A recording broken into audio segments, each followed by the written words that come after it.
E o texto que vamos ler é da carta de Paulo aos Romanos. Pela manhã, lemos no capítulo 9, onde falamos sobre o Deus Todo-Poderoso. Quem estava aqui de manhã? Levanta a mão assim. Lembra ainda que nós falamos? Falamos sobre quem? Sobre o nosso Deus Todo-Poderoso. Como é que é o nome dele? Muito bem. Deus nos abençoe, né? Que bom. Vamos lembrando. Lembre-se que eu vou perguntar semana que vem, né? Os pontos, né? Direitinho. E aí, vamos tomar a lição de casa, hein? Não deixe de ver a lição de casa. Agora, meus irmãos, Romanos 8, 31 a 39, nós leremos a palavra do Senhor nesse momento, também que servirá para a nossa reflexão e edificação em nome de Jesus. Vai estar transmitido aqui no seu telão, para que você possa acompanhar, ou você pode acompanhar na sua Bíblia, se assim o preferir. Diz assim a palavra do Senhor: que diremos, pois, à vista dessas coisas? Se Deus é por nós, quem será contra nós?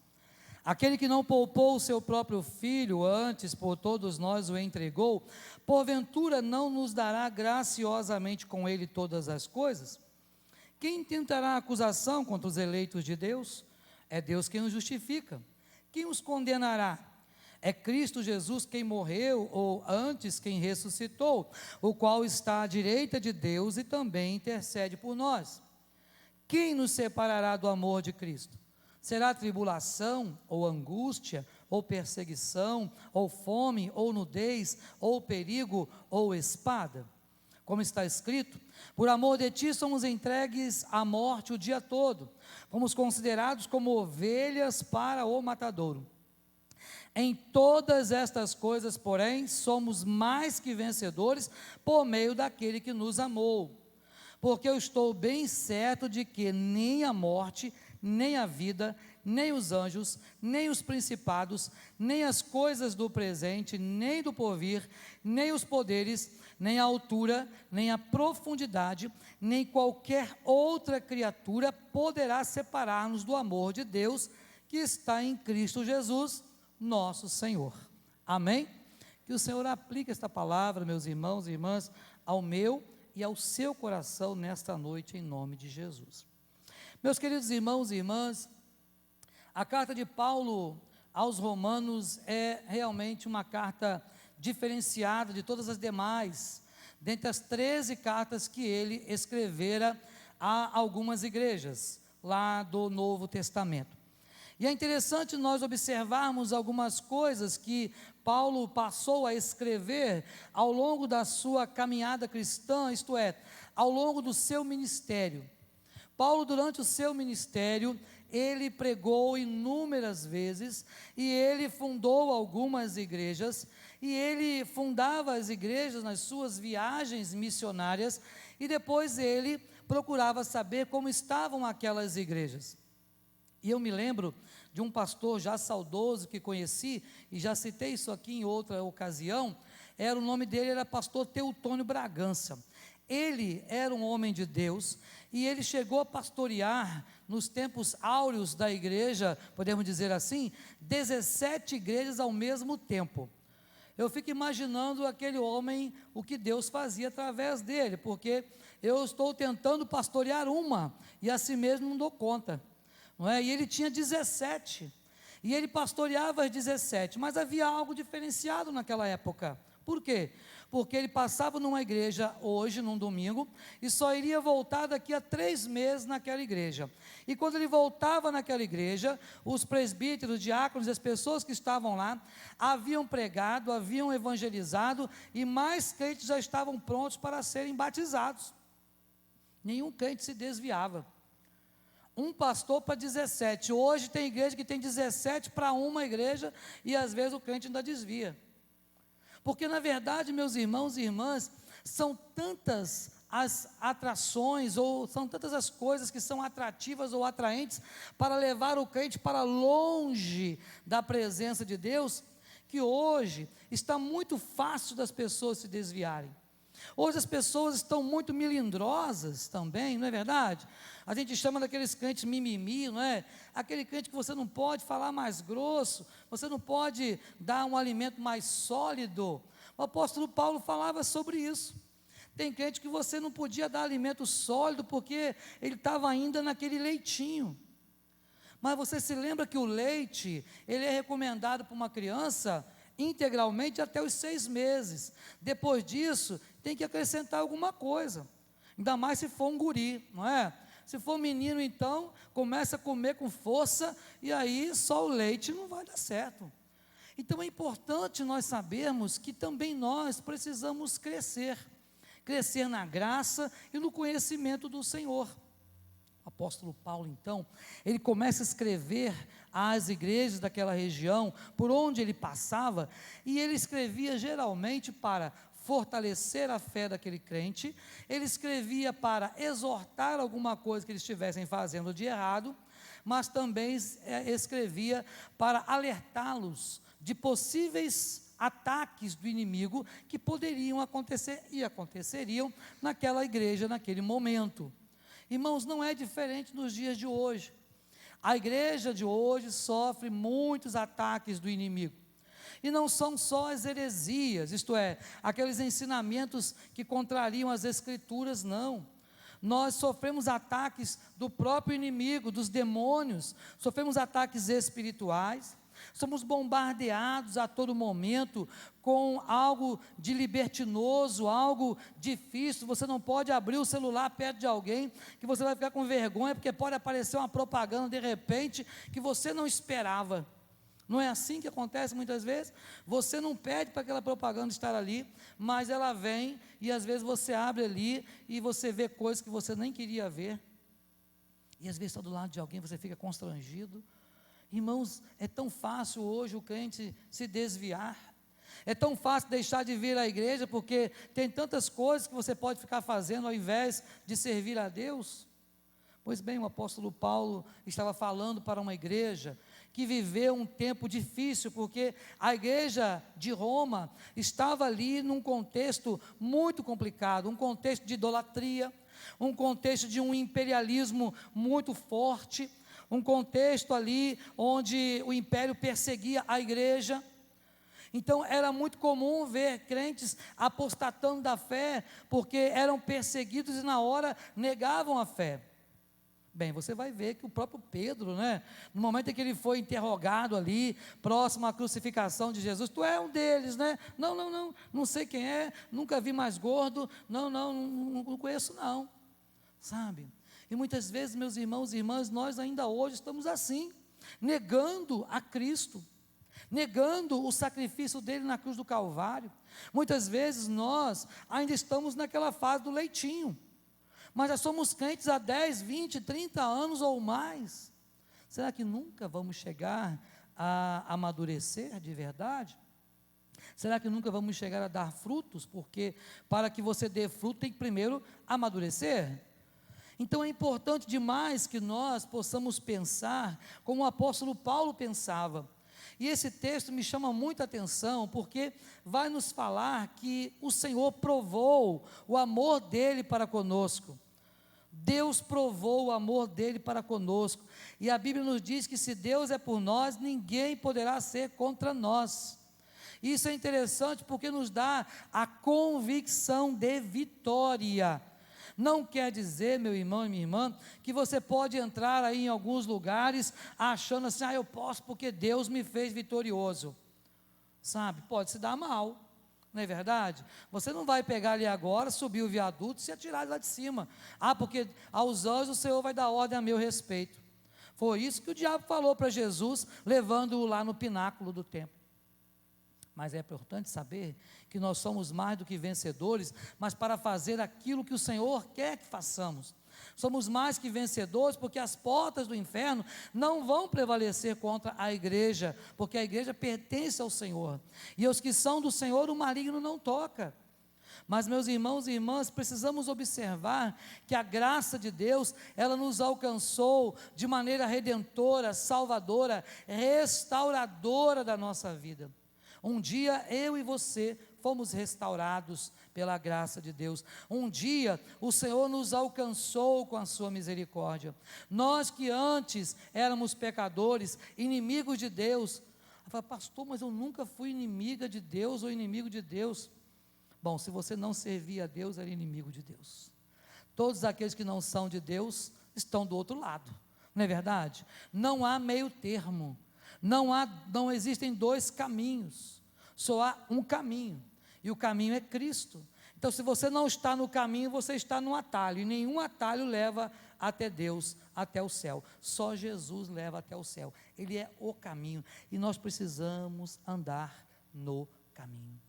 Meus irmãos e irmãs, ao observarmos isso, ao observarmos este texto, eu quero justamente compartilhar com vocês sobre o alcance da graça de Deus.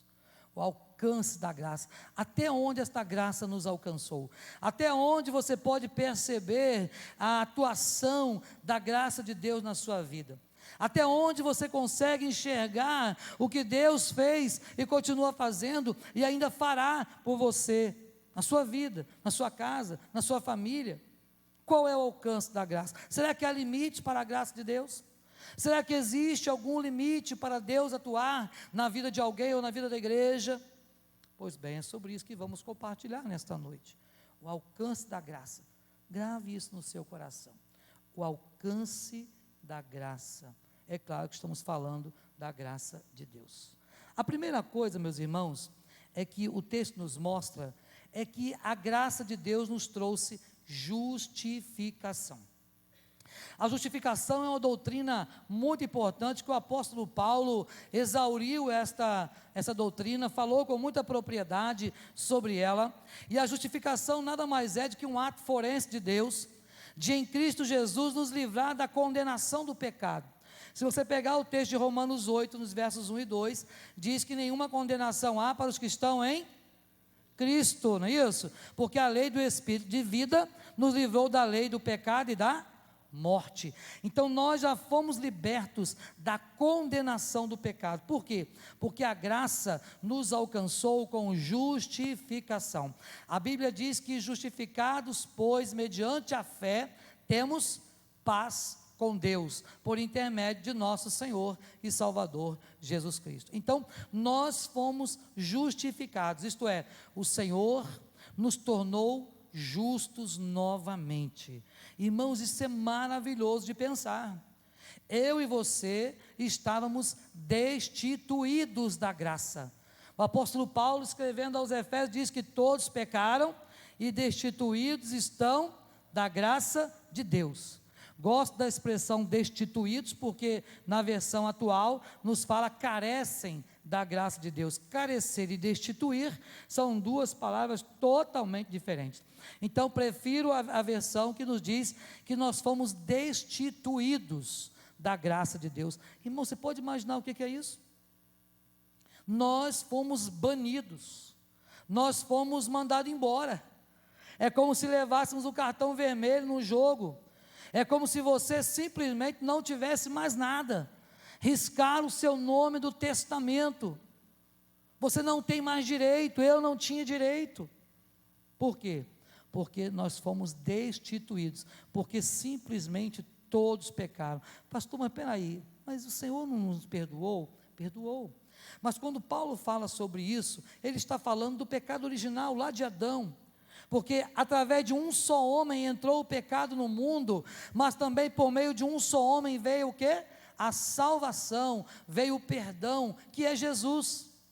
Então nós precisamos entender que a graça de Deus nos alcançou e nos alcança com a justificação, isto é, o Senhor quis, pelo seu beneplácito, pela sua vontade, Ele desejou no seu coração que nós estivéssemos de novo tendo acesso a Ele. Nós não tínhamos mais acesso, a porta estava fechada para nós, a porta estava fechada para a humanidade, porque todos pecaram e destituídos estávamos da glória do Senhor. Mas então aprove ao Senhor livrar alguns pela loucura da pregação. Meus irmãos, a pregação do Evangelho, a Bíblia diz que a fé vem pelo ouvir o evangelho, ou a palavra, não é isso?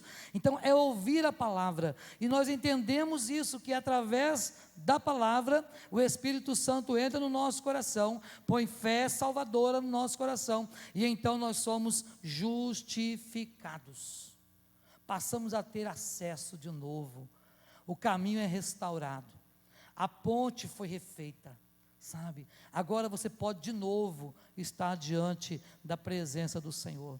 Ah, meus irmãos e irmãs, eu fico imaginando o que seria de nós se Deus não tivesse feito isso, não tivesse enviado Jesus para nos justificar. Nós continuaríamos banidos, continuaríamos destituídos, não teríamos direito, nem acesso, nem memorial. Por isso, falar do alcance da graça de Deus, observe aí o versículo 33. Quem intentará acusação contra os eleitos de Deus? Uma pergunta. É Deus quem os justifica. O Senhor nos alcançou. Então agora, não adianta o inimigo querer te acusar, mas você é pecador. Porque eu não sei quantos irmãos já tiveram a oportunidade, né, de ter enfrentamentos em questões espirituais, com pessoas endemoniadas. Alguém já teve essa experiência? Alguém? É fácil o negócio? É um negócio meio esquisito, né? É um negócio meio esquisito, sabe?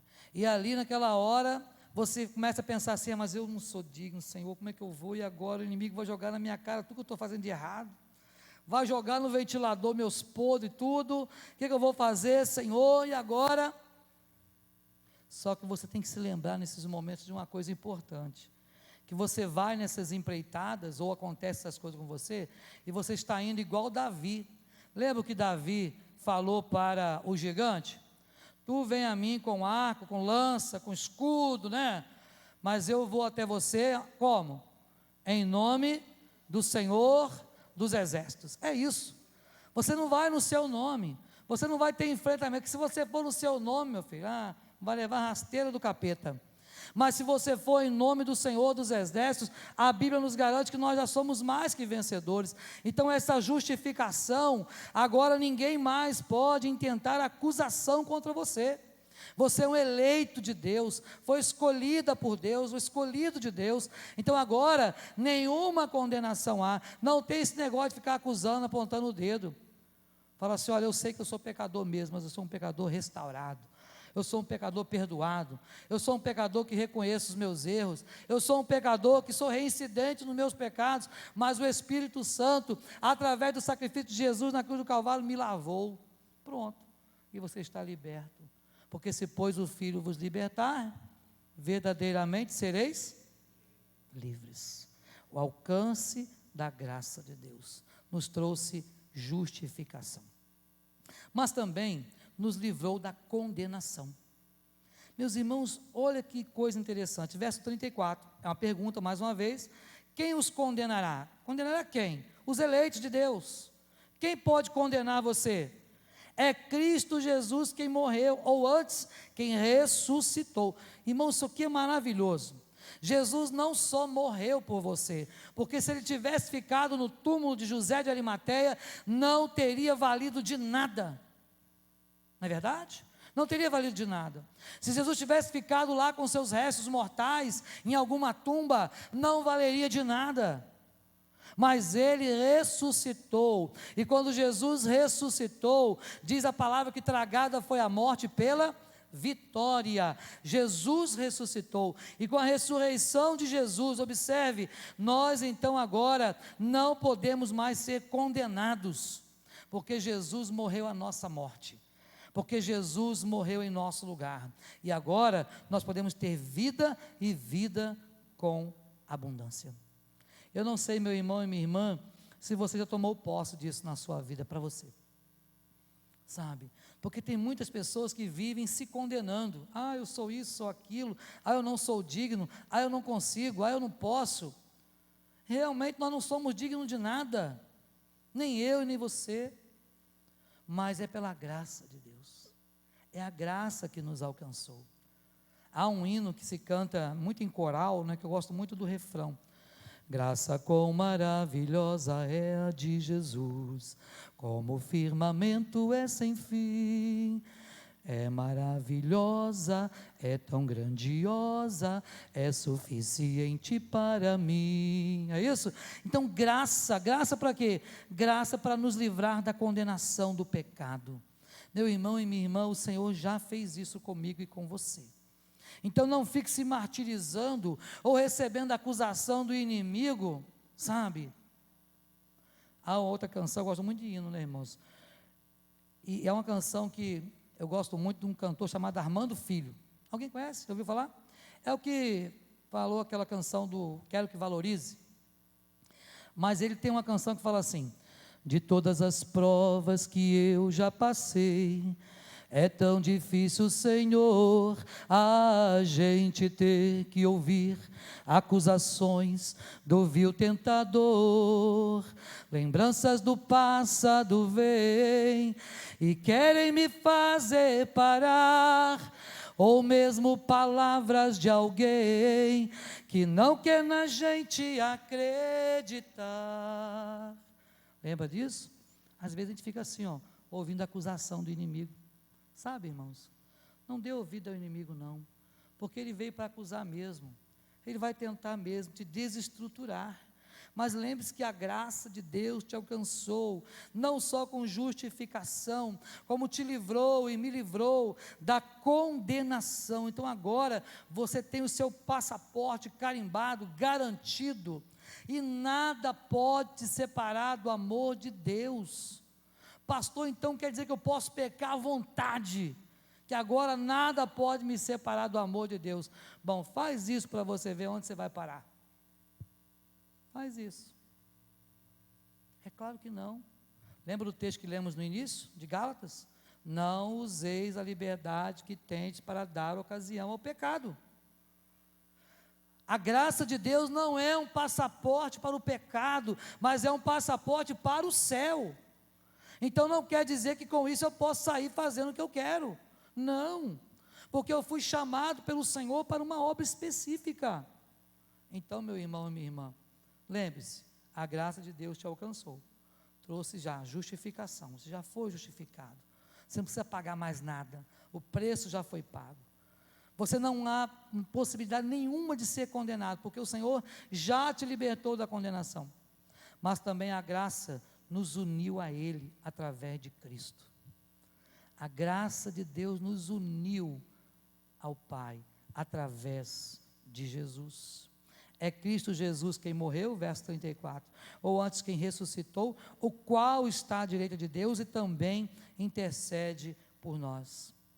Nos uniu a Cristo, estamos agora ligados em Jesus. O Senhor nos fez agora co-herdeiros com Ele, olha que maravilha. Você agora voltou para o testamento. Você antes estava fora do testamento, mas agora pela graça de Deus que nos alcançou, seu nome foi colocado de novo. Você voltou a ter parte na herança. Eu voltei a ter o nosso nome lá, ó, no testamento, e um dia o Senhor vai chamar o nosso nome, para nos dar ali o nosso galardão. E o que você tem feito, meu irmão e minha irmã, com essa notícia? O que você tem feito com essa graça? Sabe, o Senhor te alcançou, uniu você, estava destituído, agora você está unido a Jesus, é irmão agora é irmão, mas é preciso fazer a vontade daquele que nos chamou, é preciso fazer a vontade de Deus, porque a vontade de Deus, diz a Bíblia, ela é sempre o quê? Boa. Faça a vontade dEle. Quer fazer coisas sem medo de errar? É a vontade de Deus. Faz a vontade dEle. Pastor, mas como é que eu vou saber qual é a vontade dEle? Ore, busque. Senhor, o que Tu queres que eu faça? Fala, Senhor, que o Teu servo ouve. Muitas vezes, irmãos, cometemos alguns erros por falta de intimidade com o Senhor. Falta intimidade com Deus, sabe? Então, se nós tivermos intimidade com Cristo, unidos a Jesus, através, dessa unidade, nós seremos abençoados. E por último, meus irmãos e irmãs, mas não menos importante, a graça de Deus nos alcançou. Ela nos fez mais do que? Nos fez mais do que vencedores. Ah, pastor, mas o que é isso, ser mais do que vencedores? Bem, significa que você agora vai receber a sua herança. Significa que você agora não tem a menor possibilidade de perder. Não há a menor possibilidade do inimigo vencer essa batalha, essa guerra. Não há a menor possibilidade de você vir a ser derrotado. Pastor, mas peraí, por que então que eu passo por tanta luta? É verdade, passamos por tantas lutas. Mas a Bíblia diz que muitas são as aflições dos justos, mas o Senhor faz o quê? Nos livra de algumas delas, não é isso? Ah, de todas. O Senhor nos livra de todas. Então, meu irmão e minha irmã, a ideia de ser mais que vencedor aqui, não quer dizer que você é melhor do que o irmão ou a irmã, não quer dizer que você vai ter um lugar no céu maior do que a irmã. Ah, minha casa no céu vai ser maior que a do presbítero Fernando. Ah, meu lugarzinho no céu vai ser muito melhor, porque vai ter uma sala mais ampla e tal, do que a da Leila. Isso não tem nada, sabe? Somos mais que vencedores, porque enquanto estamos aqui, o Senhor nos faz triunfar. O Senhor nos faz triunfar. E por último, meus irmãos, há uma doutrina na nossa igreja que fala da perseverança dos santos. Já ouviram falar dos 5 pontos do calvinismo? 5 pontos do calvinismo, não vou falar os 5 porque não dá tempo, senão os irmãos vão dormir aí, vão cansar, né? Mas um dos pontos é a perseverança dos santos, é o último dos 5 pontos. A perseverança dos santos. Isso quer dizer o quê? Que o Espírito Santo, ele nos faz perseverar. A gente não vai chegar até o céu simplesmente pelas nossas forças, porque se dependesse de nós, nós voltaríamos para o pecado. Mas o Senhor é quem segura na nossa mão, é o Senhor que nos põe de pé quando caímos, é o Senhor que nos dá a vitória quando nós enfrentamos as lutas, é o Senhor quem cura as nossas enfermidades e sara as nossas iniquidades, é o Senhor que fez tudo isso. A Bíblia diz que Ele levou sobre si o castigo que nos traz a paz, estava sobre Ele, e pelas suas pisaduras nós fomos sarados. Então, quando nós somos mais que vencedores, significa que nós sim, já temos a graça de Deus na nossa vida, para um dia andarmos na presença do Senhor. Mas enquanto estamos aqui, há lutas, há provações, há adversidades, há enfermidades, há falta de emprego, há tudo isso. Mas um dia, o Senhor vai tirar tudo isso. Um dia o Senhor vai tirar tudo isso. E eu quero ler esse texto para você, para fechar, sabe? É o capítulo 21 de Apocalipse, o versículo 4. E lhes enxugará dos olhos toda lágrima, e a morte já não existirá. Já não haverá luto, nem pranto, nem dor, porque as primeiras coisas passaram. Meus irmãos, é esse lugar que Deus preparou para nós. Mas enquanto estamos aqui, estamos nos preparando. Estamos nos preparando para cantar nesse lindo coral, nesse grande coral. Mas nós precisamos sim entender que é tudo pela graça de Deus. Porque é pela graça que nós fomos salvos, mediante a fé. Nada vem de vós, de mim nem de você, mas é dom de Deus. Por isso, lembre-se dessas coisas. O alcance da graça trouxe justificação para nós, nos livrou da condenação, nos uniu a Ele, a Deus, através de Cristo Jesus, e nos fez mais do que vencedores. Amém? Que Deus te abençoe a viver sob esta graça, em nome de Jesus.